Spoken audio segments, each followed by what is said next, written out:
Saudara sadar nggak sebenarnya dulu waktu saya ngalami saudaraku, saya nggak pernah berpikir seperti ini. But now, I start to realize it. Sesungguhnya Tuhan pakai rasa kesepian. Itu sebagai satu signal saudaraku.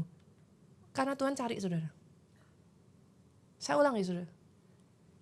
Sadarilah bahwa rasa kesepian itu adalah satu titik momen yang baik untuk saudara berlari kepada Tuhan. Cari Tuhan.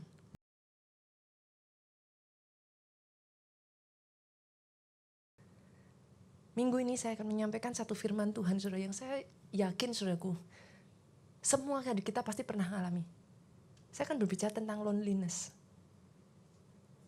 How to overcome loneliness. Di sini ada yang gak pernah kesepian? Ada? Gak pernah kesepian? Saya aja gak pernah, saya gak berani angkat tangan loh saudaraku. Setiap dari kita pasti pernah kesepian, gak mungkin enggak. Yang ingin saya katakan di sini saudaraku, sebelum kita nanti masuk bagaimana sih cara kita bisa overcome loneliness, saya ingin mengajak saudara mengerti dulu. Bedakan antara kesepian Pak dengan sendirian. Saya ulang ya. Kesendirian itu adalah state of body saudaraku. Sendirian itu keberadaan di mana memang secara tubuh tidak ada orang lain bersama kita. Yang mengerti katakan amin. Ketika saudara sendirian, ya memang secara tubuh ini saudara sedang sendiri. Saudara tidak bersama dengan orang lain, itu sendirian. Tapi kesepian itu state of mind. Saudaraku. Kesepian itu satu kondisi jiwa. Perasaan di mana saudara itu merasa terisolasi dari orang di sekelilingmu. Itu sebabnya saudara mengenal istilah ini. Kesepian di tengah keramaian. Jelas, puitis banget ya saudaraku. Pernah dengar istilah itu? Kesepian di tengah keramaian. Saudara bisa ada Bu, kita bisa ada di tengah begitu banyaknya orang. Yet you feel lonely. Bedakan antara alone, being alone, dengan feeling lonely. Yang mengerti katakan amin. Itu sebabnya hari ini saya ingin mengajak saudara untuk melihat terlebih dulu. Apa sih ada 7 penyebab dari kesepian ini saudaraku yang terjadi dalam kehidupan kita. Saya percaya bisa lebih dari 7 saudaraku. Tapi saya akan memberikan 7, di sini tulisannya 7 jenis kesepian. Basically apa sih yang menyebabkan kita itu merasa kesepian? Yang pertama, orang bisa merasa kesepian karena apa saudara? Biasanya pindah tempat baru. Betul? Saudara yang di sini ada nggak mahasiswa? Kayaknya nggak banyak, masih ada mahasiswa di sini? Halo? Oh, iya masih mahasiswa ya? Tapi kalau ini mah di Jakarta terus ya? Oh enggak? Tadinya? Oh dari Depok ke Jakarta deket lah Bu. Ada di sini yang dari luar pulau? Pindah ke Jakarta? Enggak harus mahasiswa. Luar kota, luar pulau. Saya juga dari luar kota, saya orang Solo saudaraku. Ada? Oke. Boleh turunkan tangan sudah? Sebagai ibu-ibu saudaraku. Kalau pindah tempat baru, apa yang saudara cari pertama kali? Pasarnya di mana? Betul ya, saudara? Betul ya. Kita kalau pindah ke tempat baru, nggak bisa disangkal. Ada perasaan gimana sih Bu? Di kota Solo Bu, semua orang kenal semua orang. Sudah tahu kota kecil? Saya ketemu pedagang apa, karena sudah kenal yang tadinya, katakan saudaraku saya hobi makan ronde nih. Kalau kita udah kenal saudara, yang tadinya orang lain dikasih 3 butir, saya dikasih 5, kan gitu saudaraku. Yang mengerti katakan amin. Saudara mengerti yang saya maksudkan? Itu tuh apa ya saudara? Feeling like apa ya? You know everybody gitu. Saudara merasa tenang, tapi ketika saudara pindah ke tempat yang baru, saya rasakan itu sangat kuat sekali saudaraku. Ketika saya pindah dari kota Solo ke Jogja, I was still so young. Pada saat itu saya bahkan belum menikah saudara. Pernah ketemu pendeta yang jadi pendeta belum menikah saudara. Kami belum menikah saudara. I was still so young. Pak Jo dengan saya itu ketika pertama kali dipercayakan Pak Baja menggembalakan di Jogja, kami masih muda saudaraku, paling 20 something. Masih sangat muda saudara. Sedangkan kami menggembalakan jemaat yang ada yang sudah 60 tahun, 50 tahun saudara. It's not easy. Saat-saat seperti itu saudaraku adalah waktu-waktu di mana kita kadang ngerasa kayak we feel so lonely gitu, kesepian. Yang kedua, kesepian bisa disebabkan karena apa saudara? Pernah nggak saudara ngerasa kayak saudara itu berbeda? You're just different. Saya ngerasakan ini saudaraku pada saat saya awal-awal terima Yesus. I'm still teenager, so young. I fall in love with him so much. Bahkan saudaraku, yang tadinya buat teman-teman semua, Pak nyontek itu oke. Saudara jangan nasihatin anak deh, saudara sendiri dulu gimana kan gitu saudaraku. Masih zaman kita dulu masih muda lah saudaraku. Kalau buat anak-anak yang umur segitu nyontek it's okay. Tapi ketika saya ikut Tuhan mati-matian saudaraku, I become so radikal. Bagi saya nyontek gak oke. Bagi teman saya, kamu gak nyontek it's okay. Kamu gak ngasih contekan itu it's not okay. Terus mengerti yang saya maksudkan? Dari situlah saudaraku, I feel lonely. Saya ngerasa kesepian saudara. Kenapa? Karena setiap kali saya datang teman-teman, sebenarnya saya jadi kayak gini ini nubuatan dari teman-teman Bu. Saya datang, teman-teman bilang pendetanya datang kayak gitu. Jadi sejak dari saya masih sangat muda itu mereka sudah sebut saya pendeta seperti sok suci, sok kudus kayak gitu saudaraku. Jadi saya I feel so lonely. Kayak nggak ada orang yang kayak ngerti kita, kondisi kita. Yang ketiga saudara, kesepian bisa disebabkan apa? Ada lagi apa saudaraku? Ini literally saudara. Pernah nggak punya teman-teman yang semua udah married, tinggal saudara yang belum? itu apa ya saudara? Sakitnya tuh di sini saudaraku. Coba senggol kiri kanan, kasihan deh lu. Bagi saudara yang belum menikah, saudaraku, firman Tuhan berkata adalah baik kalau saudara tidak sendirian. Tapi anyway, saya nggak merasakan yang ini saudaraku. Saya pernikahan dini saudara. Saya menikah sangat muda. Saya menikah sangat muda karena sudah menggembalakan putar bolak-balik terus saudaraku. Jadi dari Pak Obaja itu sampaikan kalian kalau memang udah mantap dari Tuhan ya udah. Karena memang posisinya kami sebagai gembala sidang saudara. Jadi saat itu kami menikah masih cukup muda sekali saudaraku. Jadi saudara lihat sekarang saya anaknya udah gede-gede segini-gini saudaraku. Udah anak saya yang pertama tuh tingginya udah segini saya saudara. Tapi kalau jalan saya paling bangga saudara. Kayak ciciknya ya. Saya seneng saudara. Itu berkatnya saudara, berkatnya saudaraku. Yang keempat yuk kita lanjut lagi yang keempat. Kesepian karena kita merasa tertolak saudara. Pernah gak sih kalau saudara punya teman yang kalau saudara datang, yang lain bubar. Sakit banget saudara. Bener. Saya pernah ngalami hal-hal seperti itu saudaraku. Saya pernah ngalami hal-hal itu. Kita simply merasa tertolak. Anak-anak kadangkala orang tua hati-hati juga. Kita bisa too busy. Mereka datang ke kita. Kita merasa kayak mereka itu hanya seperti kayak mengganggu. Nanti dulu. Jangan kira karena mereka masih kecil mereka gak bisa tertolak loh saudara. Anak itu tahu. Ini teman-teman di Kids Impact. Kita melayani di Samuel Moment saudara. Samuel Moment itu retreat encounter yang didesain untuk anak usia 9-15 tahun. Saya menemukan ada begitu banyak anak. Saudara bisa berkata kepada saya, Pastor, anak umur 9-10 tahun tahu apa? Jangan salah saudara. Saya melayani anak-anak di usia itu dan mereka nangis itu sampai guling-guling saudara. Nangis kemarin kita baru aja ya berangkat Eagle Camp. Eagle Camp itu ISBC untuk anak saudara. 9-15 tahun. Itu nangis tuh sampai aduh saudaraku. Itu sampai kertas koran udah digelar di mana-mana saudara. Jangan salah. Anak kecil juga bisa terluka, Pak. So be careful. Kita sebagai orang tua ketika anak datang kepada kita, hati-hati saudaraku. Do not reject them. Embrace them. Sama seperti anak-anak bisa terluka, halo, yang masih muda, yang masih punya orang tua bisa terluka loh, bisa tertolak loh. Dulu waktu kecil disayang-sayang, dulu waktu kecil dipeluk-peluk, di sini yang cowok-cowok, aduh, kalau jalan sama maminya, dicium maminya malu nggak? Ayo. Loh, bisa sakit hati loh saudara waktu kecil dipeluk-peluk, dijaga-jaga, udah gede. Kalau sama papa mamanya mungkin kayak menjauh.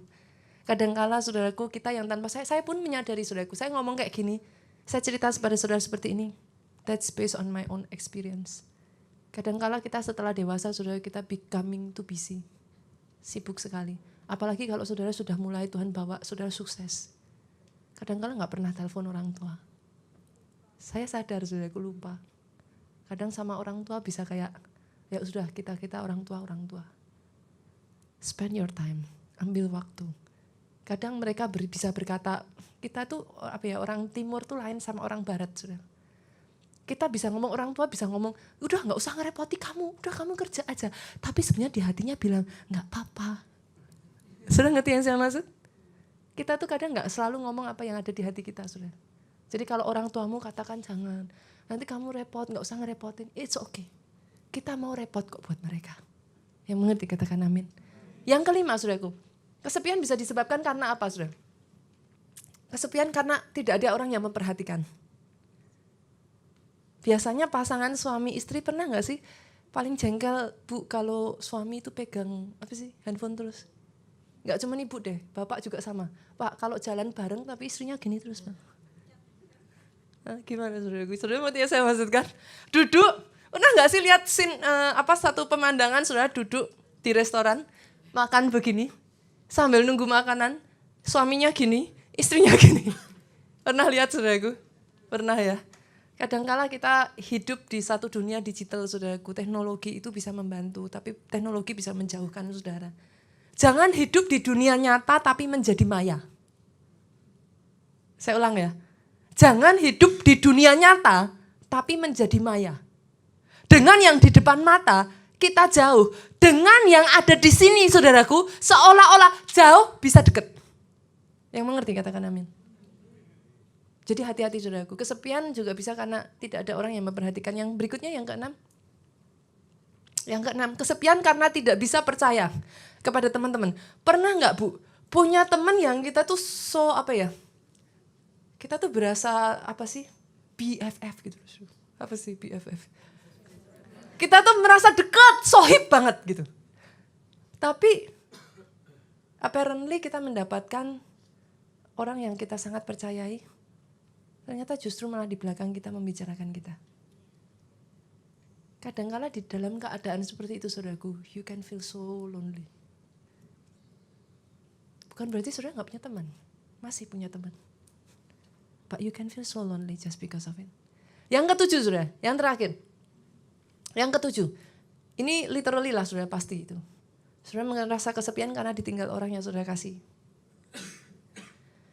Orang bisa berkata saudaraku, mungkin kalau saya pernah ngalami ini saudara, jadi saya rasa saya bisa ngomong saudara.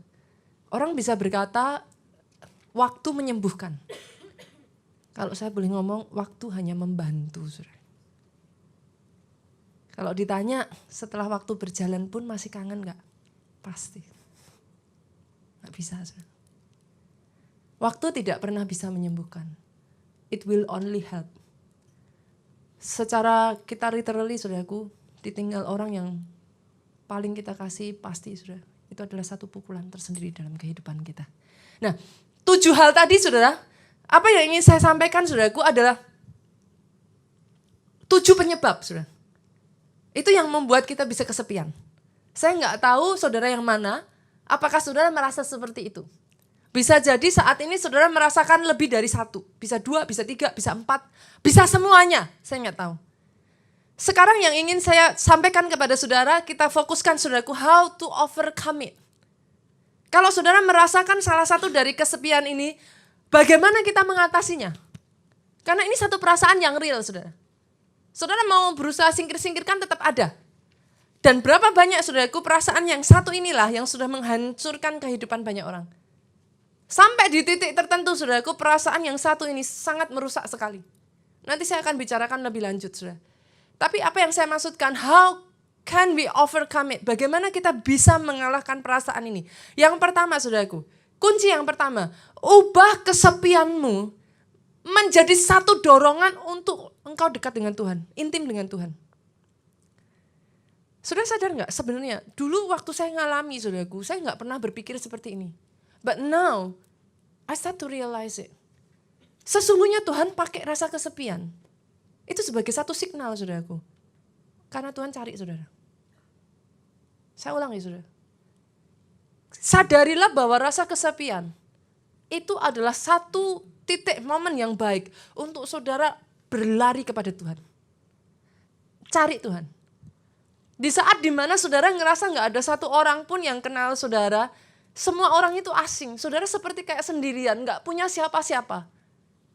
Jadikan dia satu-satunya sahabat dalam hidupmu. Datang lari sama Tuhan. Di saat dimana saudara merasa seperti itu, that's the best moment, trust me. Percaya saya, saudaraku. Itu waktu yang terbaik di mana saudara datang kepada Tuhan, just get close to Him. He can be your best friend. Di saat dimana saudara merasa gak ada orang yang kenal saudara, gak ada orang yang mengerti saudara. Semua perasaan yang saya sebutkan 7 tadi saudaraku, saya boleh katakan, saya alami itu di saat saya remaja. Saudara. Saya pernah cerita ya kalau gak salah yang terakhir saya di sini ya. How I lose my best friend. Bagaimana saya kehilangan teman baik saya. Bagaimana saya kehilangan ya semuanya lah saudaraku. Saya merasa saya seperti kayak saya sangat kesepian. Saya boleh katakan ini saudaraku, definitely kalau saat itu saya tidak kehilangan sahabat dekat saya, going to church is not a choice for me. Gimana sih anak-anak masih muda-muda kumpul saudaraku setiap hari Minggu. Disuruh kids impact, bye-bye saudara. Gak mau, gak menarik. Lebih menarik kita kumpul dengan sahabat-sahabat kita ngobrol dengan teman-teman kita. Tapi justru karena di saat itu Bu, saya diizinkan Tuhan, saya kehilangan best friend saya. Saya kehilangan satu lingkungan yang saya very close to it. I feel so lonely. Dengar baik, kalau saudara bisa menyadari perasaan kesepian, sesungguhnya Tuhan pakai untuk menarik saudara dekat dengan Dia. Di saat dimana saudara merasa semua teman-teman sudah punya pasangan, saudara gak punya siapa-siapa. Saudara tertolak, gak ada yang mau dekat dengan saudara. Rasanya seolah-olah saudara best friend pun gak bisa dipercaya. But he can be your best friend, you know. Saya rasa saudaraku, ini yang dirasakan Daud. Pastor, gimana pastor tahu kalau itu yang dirasakan Daud? Literally loh saudara. Dari 7 anak, Daud itu gak dipanggil loh. Saudara di sini kira-kira kalau jadi anak, Pak, kalau jadi anak, semuanya ditawarin loh jadi raja. Samuel datang, ini bukan kontes, sekedar kontes biasa loh Bu. Ini milih raja loh. Menurut saudara, di kontes pemilihan raja, kalau bisa apa enggak semua anak dimajukan saudara? Ini ada satu yang disembunyiin loh. Saudara kalau jadi Daud, enggak butuh nubuatan saudaraku. Enggak butuh suara Tuhan untuk saudara mengerti kira-kira loh. Kalau jadi Daud, what do you feel? Saudara akan merasa sangat tertolak loh saudaraku. Sampai di titik Samuel itu harus bertanya loh saudara. Masih ada lagi enggak anakmu yang lain? Loh itu apa enggak keterlaluan saudara? Sudah dipilih semuanya enggak ada saudaraku. Sampai Samuel tanya, masih ada enggak satu lagi yang lain? Karena Samuel merasa Tuhan suruh dia dari anak Isai, salah satu anak Isai akan jadi raja saudara. Dan dalam hal ini, Samuel tidak pernah melakukan kesalahan sebelumnya. Itu sebabnya dia bingung saudara. Loh ini enggak ada semua, Tuhan tolak semua. Itu sebabnya Samuel bertanya, masih ada enggak yang lain? Baru dengan enggan saudara, papanya ngomong, ada tuh di belakang, baru mengembalakan 2-3 ekor kambing domba. Panggil ke sini. Ini yang dirasakan Daud. Buka saudaraku, Mazmur pasalnya yang ke-62. Kita lihatnya yang kedua. Apa kata Daud saudaraku? Coba kita baca saudara, 2-3. Hanya dekat apa? Allah saja. Aku tenang, daripadanya lah keselamatanku. Saudara buka satu ayat lagi dan saudara akan melihat dan saudara tahu perasaan Daud. Mazmur 27 ayat 10. Yuk sama-sama kita baca 2-3. Sekalipun ayahku dan ibuku meninggalkan aku. Dalam hal ini, Daud tidak hanya merasa ditolak ayahnya, dia ditolak ibunya, saudaraku. Saya pernah ada di dalam perasaan yang mirip dengan Daud, tapi tidak seperti Daud. Karena orang tua saya mengasihi saya, saudaraku. Tapi saya pernah ada di dalam perasaan seperti Daud ini. Saudara pikir saya berusaha menghidupi kisah Daud ini, saudaraku. Saudara pikir kenapa Daud begitu mengasihi 2-3 ekor dombanya, saudara? Apa begitu bertanggung jawabnya Daud, saudara? What do you think? Saking bertanggung jawabnya Daud, saudaraku. No. He has nobody. Ketika dia duduk dengan 2-3 ekor itu, saudaraku, mungkin dia bisa, halo Lisa, sini Lisa. Maaf saudara kalau ada di sini yang namanya Lisa. Saudara. Enggak, maksud saya percaya bahkan dari 3 ekor ini pun dia kasih nama. Saudara. Dia tahu yang mana ini, yang mana itu. Dia tahu si A, si B, si C. Saudara. Kenapa? Because he has nobody. Yang dia punya benar-benar literally 2-3 ekor kambing domba ini. Segalanya yang dia punya. Mereka ini best friend-nya Daud. Saya pernah ada di posisi itu, saudaraku. Saya punya seekor anjing, saudaraku, yang bagi saya best friend saya, saudara. Waktu anjing ini hilang, saya cerita waktu itu kepada saudara. Bagi saya, it's like, benar-benar saya nggak pernah mau punya anjing lagi setelah itu, saudara. Bagi Daud, saudara pikir kenapa? Sampai ketika diserang harimau, diserang macan, diserang singa, diserang beruang, dibela mati-matian seperti itu menurut saudara kenapa? Apa hanya sekedar Daud itu seorang gembala domba yang bertanggung jawab? I don't think so. Karena bagi Daud, dombanya ini segalanya buat dia. Sampai di titik mau diterkam singa, dia robek mulut singa. Itu Alkitab katakan, saudaraku. Dia bela begitu rupa. Kenapa, saudaraku? Saudara bisa baca ayat tadi. Mazmur tadi itu menceritakan hatinya Daud. Sekalipun ayahku dan ibuku meninggalkan aku, tapi Tuhanku menyambut aku. Itu yang Daud rasakan. Dia rasakan kesepian yang begitu rupa, saudaraku. Sebagai seorang remaja, kita berkata Daud itu masih kemerah-merahan, saudara. Daud itu masih sangat muda. Ketika hal ini terjadi, saudaraku, Daud itu masih usia belasan tahun. Maksimal 21 tahun, saudara. Karena setelah 21 tahun, orang Israel, pria, itu akil balik, saudara. Jadi di sini Daud itu masih sangat muda, saudara. Posisinya. Dia ada di dalam keadaan yang begitu down dalam hidupnya. Tapi tahukah saudara kenapa Daud itu begitu spesial di mata Tuhan, saudara? Kalau saudara bisa merubah kesepian saudara itu menjadi satu momen engkau mendekat kepada Tuhan. Dengar ini baik-baik, saudara. Tuhan akan menunjukkan hal-hal yang tidak pernah kau pikirkan sebelumnya. Engkau akan mulai bisa mendengar suara yang tidak orang lain bisa dengar. He is just so close to you. Itu yang saya rasakan, saudaraku. Itu yang saya alami. Titik di mana I have nobody dalam hidup saya, saudaraku. Itu titik di mana Tuhan tarik saya. Masalahnya dari banyak orang, saudara. Titik kesepian sesungguhnya adalah titik di mana Tuhan itu kepingin kita berlari kepada Tuhan. Tapi iblis kurang ajar, saudaraku. Titik kesepian dipakai untuk menghancurkan banyak orang. Berapa banyak saudara pernah mendengar kisah-kisah orang kesepian akhirnya menjadi depres? Depres, maaf Bu, akhirnya memutuskan untuk mengakhiri hidupnya. Saudara tahu yang saya maksudkan? That's exactly what I feel. I almost try to do it. Saya hampir berusaha juga, saudaraku, untuk bunuh diri, saudaraku. Itu titik di mana saudara merasa so lonely. Tapi sesungguhnya, saudaraku, yang Tuhan mau adalah di titik itulah. Come to me. Datang kepadaku. Kenapa, saudaraku? Ketika saudara datang kepada dia, yang harusnya loneliness itu menghasilkan emptiness. Saudara bisa ngerasain, orang kalau sudah kesepian, itu emptiness, saudaraku. Kosong rasanya.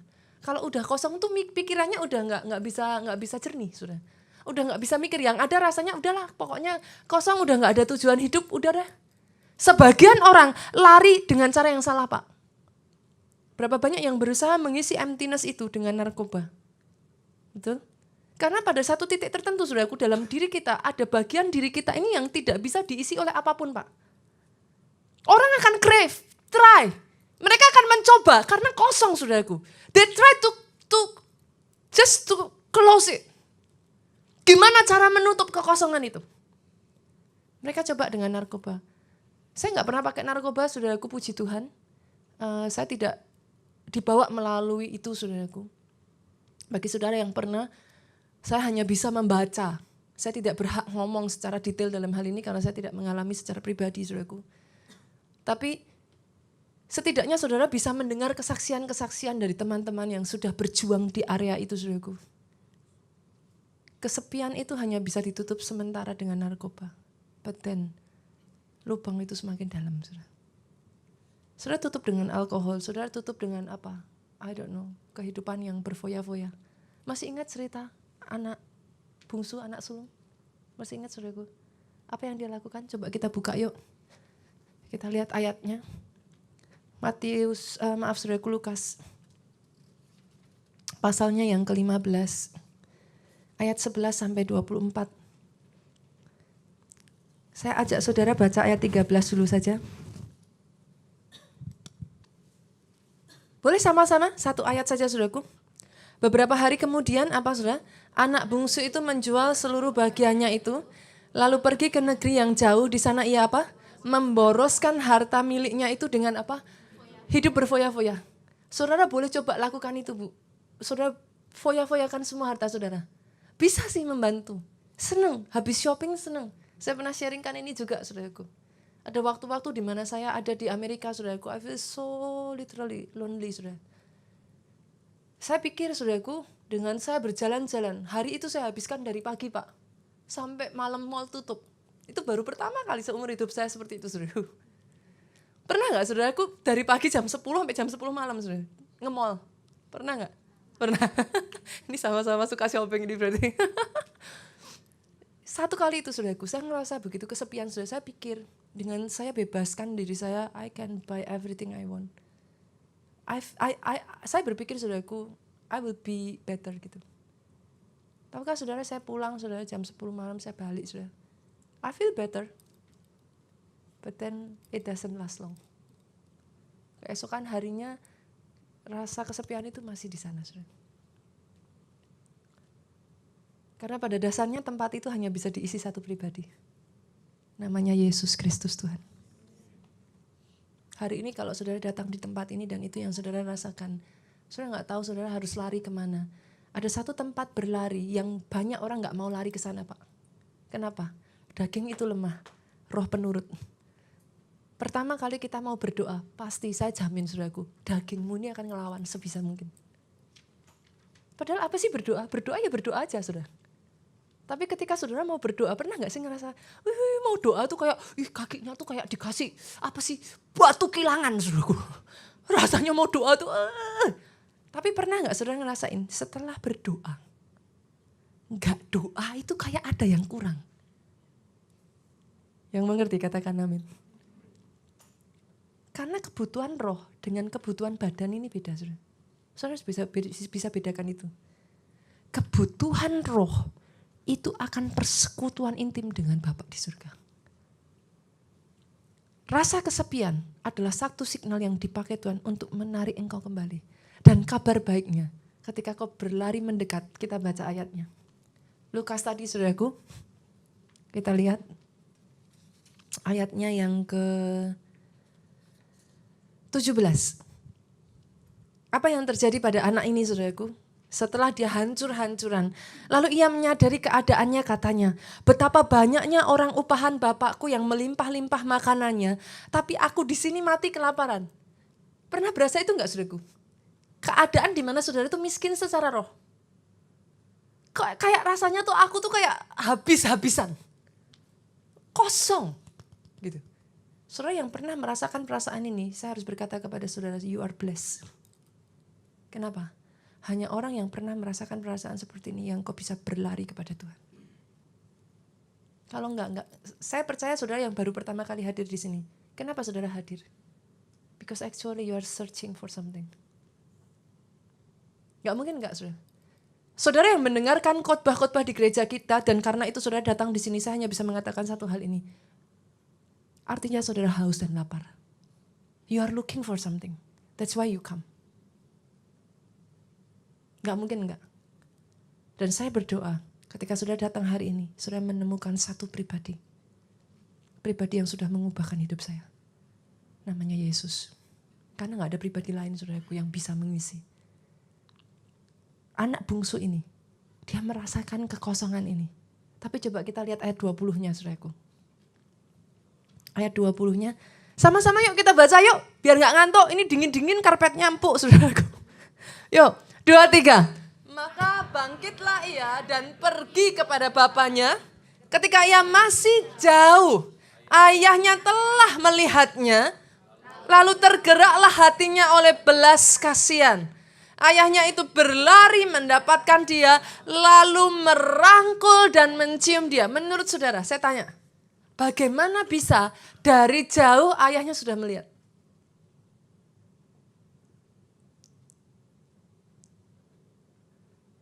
Emangnya ayahnya pengangguran saudara? Gak kerja, kaya loh ini saudara. Ini bukan orang miskin loh. Dia pengusaha loh. Nanti dari ayat selanjutnya saya akan ceritakan kepada saudara kenapa saya katakan demikian. Tapi bagaimana bisa dari jauh ayahnya melihat dia? Saudara tahu itu hati Bapak di surga saudara. Saya yakin every single day sejak dari anak itu pergi dari rumah saudara. Ada waktu tertentu di mana Papa itu akan datang di situ. Dia mencari anaknya. Kalau enggak mungkin. Papahnya dengan sengaja dia ada di satu tempat di mana dia bisa melihat kalau ada orang yang datang dari jauh. Dan Alkitab mencatat dari jauh papanya melihat dia. Dia rangkul anaknya. Anaknya yang datang saudaraku, tapi papahnya yang berlari mendekat. Itu Tuhanmu saudara. Jangan heran ketika satu langkah kau datang. Oh Tuhan itu menghujani saudara dengan segalanya. Saya menemukan di gereja kita ini ya saudaraku ya. Saudara boleh percaya boleh enggak ya. Mujizat yang terjadi pada jiwa baru. Itu banyaknya minta ampun saudara. Kadang saya bertanya-tanya, kenapa ya Tuhan? Justru terjadi banyak sekali kepada jiwa-jiwa baru. Saya menyadari saudaraku.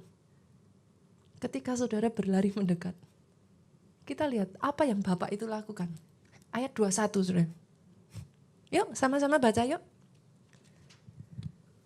Kata anak itu kepadanya, Bapak, aku telah berdosa terhadap surga dan terhadap Bapak. Aku tidak layak lagi disebut anak Bapak. Apa kata ayahnya saudaraku? Tapi ayah itu berkata kepada hamba-hambanya apa? Lekaslah bawa kemari jubah yang terbaik. Berikutnya apa? Pakaikan itu kepadanya. Kenakan cincin pada jarinya.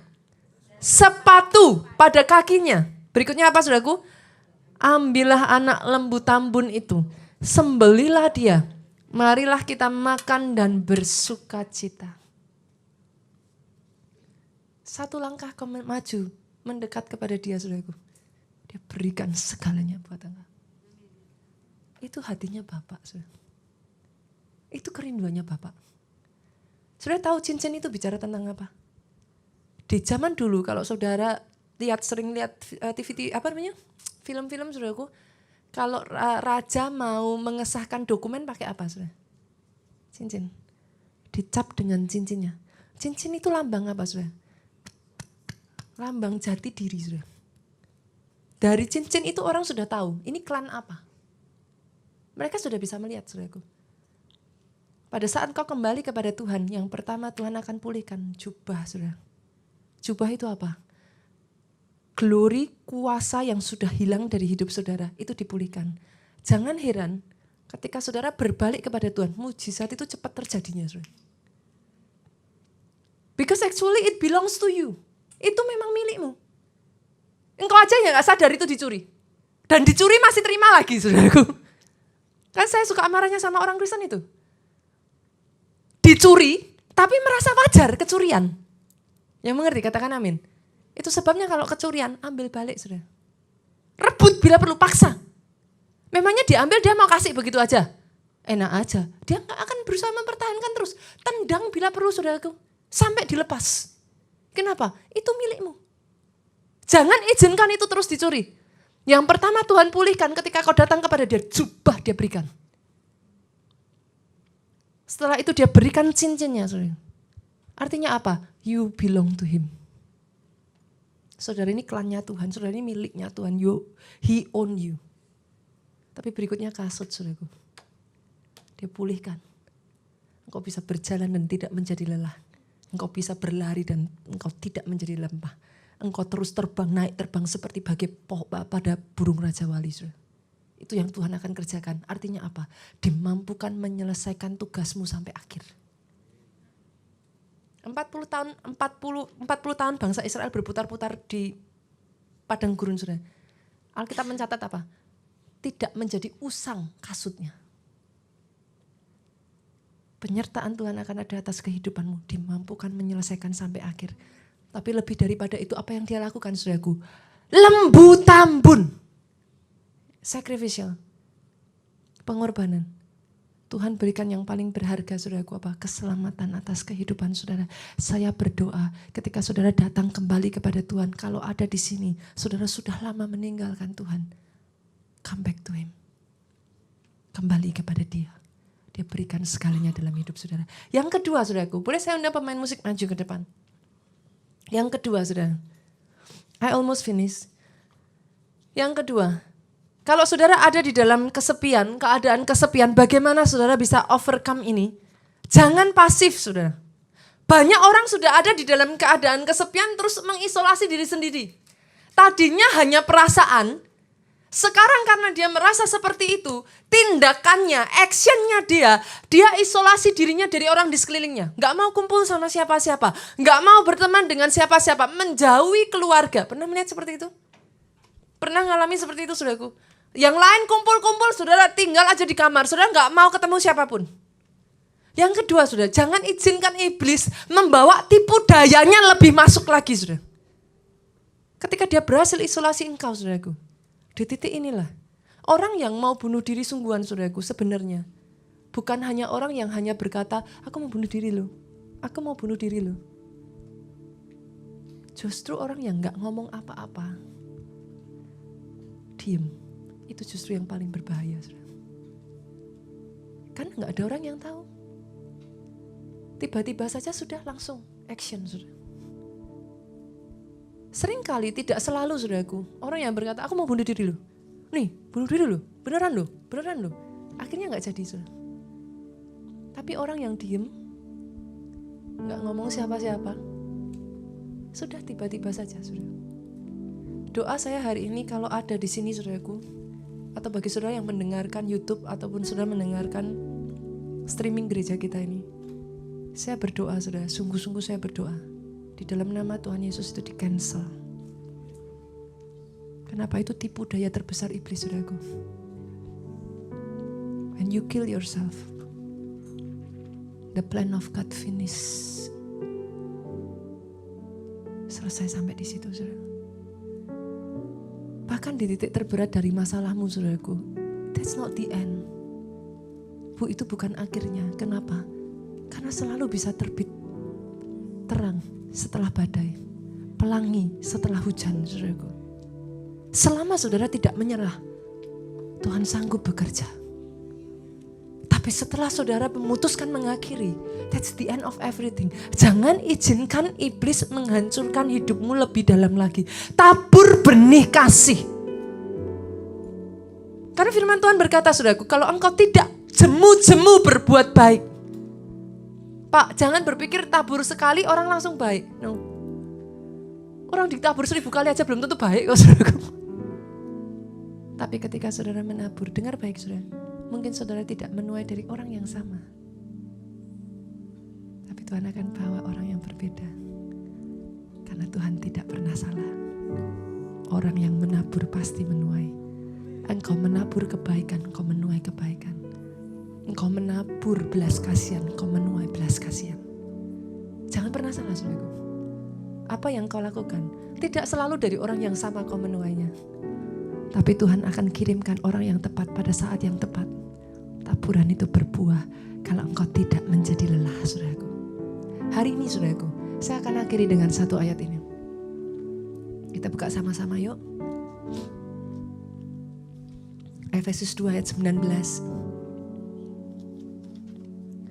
Bolehkah saya undang saudara bersama-sama saudaraku masuk dalam bagian keluarga Allah. Ini lagu gereja kita yang sangat familiar sekali. Masih ingat?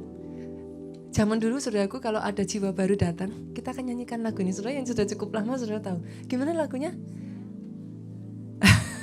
Kini kamu bukan lagi orang asing dan pendatang, melainkan kawan sewarga dari orang-orang kudus. Sama-sama yuk. Anggota keluarga Allah. Deng deng deng deng gitu saudaraku. Itu lagunya begitu saudaraku. Tapi intinya apa yang ingin saya tawarkan kepada saudara hari ini? Bolehkah saudara yang datang ke gereja kita ini, kalau saudara baru pertama kali datang, we are a cell church. Gereja keluarga Allah itu adalah gereja sel saudaraku. Saya harus mengakui kepada saudara, saya limited. Saya terbatas. Saya tidak bisa melayani semua orang. Bahkan saudaraku, kalau saudara menemukan, kadang saya tidak memberikan nomor telepon saya, bukan karena saya pelit saudara. Literally, I cannot. Saya nggak bisa. Bukan apa-apa saudaraku. Untuk pelayanan butuh waktu saudara. Bayangkan kalau 10.000 jemaat, 20.000 jemaat, 30.000 jemaat. Yang terjadi saudara WhatsApp saya nggak balas, lebih sakit hati nggak saudara? Kayaknya lebih sakit ya Pak ya? Lebih sakit. Nggak, saya kalau di WhatsApp dibalas kok saudaraku. Tapi balasnya lama. Bagaimanapun juga saudaraku, di gereja kita ini, saya menyadari kebutuhan akan yang namanya small group. Grup kecil. Artinya apa saudara? Saya orangnya belak-belakan kok kalau ngomong saudaraku, saya apa adanya kok. Saya tipe orang yang kalau saudara datang, pastor, bolehkah saya ngobrol dengan pastor? Bolehkah saya minta didoakan? Boleh saudara. Selama saya tidak ada jadwal, selama saya, biasanya kalau saudara mau ketemu atau ngobrol seperti itu, saudara more than welcome. Saudara bisa tanya kepada sekretaris saya, saudara ini saudaraku, pasti, selama saya ada, saya pasti akan ketemu saudara. Saya bukan tipe pendeta saudaraku yang dicari susah, lari-lari kemana-mana, ngunci diri di pintu gitu, enggak saudaraku. Ngunci diri di kamar, saya kunci, enggak ada boleh masuk tuh enggak, saya enggak tipe seperti itu. I love people. Saya jujur, saya suka sekali ngobrol saudaraku. Saya orang cerewet saudara. Ketahuan kan khotbah aja cerewet kayak gini. Sudah kelihatan gitu, saya orang yang suka ngobrol saudaraku. But saya terbatas saudaraku. Gak mungkin bisa. Itu sebabnya di gereja kita mengenal kelompok sel. Saudara diperkenalkan pada keluarga rohani. Saya bertanggung jawab atas kelompok sel saya saudara. Ada orang-orang di gereja kita ini sebagai leader-leader yang ada di bawah saya saudaraku. I am responsible over them. Mereka inilah yang memuridkan lagi orang di bawah mereka. Mereka responsible. Orang yang di bawahnya memuridkan lagi yang di bawahnya saudaraku. That's how our church work. Sesekali saudara ketemu dengan saya, ketemu dengan leader, bisa saudara, pasti bisa. Kita bukan orang nun jauh di sana yang gak bisa ketemu, nonsense. Pasti bisa. Tapi kalau saudara sudah berbicara tentang serious work, saudara butuh pemulihan, saudara butuh konseling mendalam, gak akan mungkin selesai dalam waktu 1 jam kan Pak? Yang mengerti katakan amin. Itu sebabnya kita punya yang namanya kelompok sel, boleh dimunculkan datanya. Bagi saudara yang belum bergabung dalam kelompok sel, media boleh minta tolong. Bagi saudara yang belum bergabung dalam kelompok sel saudaraku, saudara catat nomor ini. Novia ini adalah bagian dari gereja kita yang akan membantu saudara memilih komsel yang tepat. Kenapa saudara butuh keluarga? Saudara pernah lihat gak film di mana harimau makan rusa saudara? Pernah lihat gak? Harimau terkam rusa. Jarang saya melihat saudaraku harimau itu terkam rusa yang berkelompok saudara. Dia akan carinya yang sendirian. Betul? Semakin sendirian saudara itu makanan empuk. Seriously. Orang Kristen berdiri sendiri. Saudara itu sama seperti jadi orang Kristen udah mengibarkan bendera perang. Terus saudara bilang, come here. Gitu saudaraku. Nah saudara sendirian. Setidaknya rusa pun saudaraku kalau dia berkelompok. Singa itu enggan saudara. Dia harus put a fight. Dia enggan. Apalagi kalau rusanya ngelawan, teman-temannya bersama-sama melawan saudaraku. Itu singanya juga lari anyway. Saudara mati yang saya maksudkan? Itu sebabnya, pastikan kalau saudara jadi orang Kristen jangan sendirian. Please. Di gereja kita ini, saya tuh bukan gini saudara, bagi saya bukan masalah saudara keluar dari gereja ini atau tidak, bukan. Saya tuh yang paling sedih saudaraku, kalau rencana Tuhan belum digenapi, tapi saudara sudah menyerah di tengah jalan. Itu membuat saya paling sedih. Saya paling senang saudaraku melihat orang-orang yang baru bertumbuh, ketemu Tuhan, kenal Tuhan.